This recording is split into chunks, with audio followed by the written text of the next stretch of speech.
Office रे boss कहले कि यही प्रिंट आउट को सांगे सांगे वर्ड डॉक्यूमेंट कन्वर्ट करने किपरि आपण यह 1 मिनिट रे करि परिबे। प्रथमे आपण यही प्रिंट आउट रो गोटे फोटो उठाई ताको व्हाट्सएप वेब किंबा यूएसबी द्वारा सिस्टम को नहीं जातु। तापर गूगल क्रोम को ओपन करंतु। ओपन कला पर आपको यह कैमेरा ऑप्शन देखा जाउथिबो। क्लिक कला पर आसीबो upload file.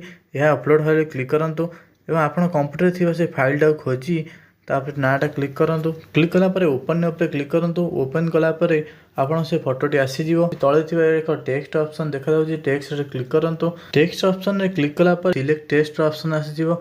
Select text option मारंतु। तापर ऊपर देखंतु कॉपी टेक्स्ट लिखा हबो। कॉपी टेक्स्ट मारिया पर आपण सब टेक्स्ट कॉपी होई जिवो। या पर आपण वर्ड ओपन करिकि ता देरे आपण या को पेस्ट करंतु एवं जो हिसाब रे आपण दरकारी ताकू कस्टमाइज करिकि आपण फाइलटा सेव करंतु। वीडियोटी भल लगिथिले वीडियो को लाइक करंतु एवं चैनल को सब्सक्राइब करिया सहित आम इंस्टाग्राम अकाउंट को फॉलो करंतु।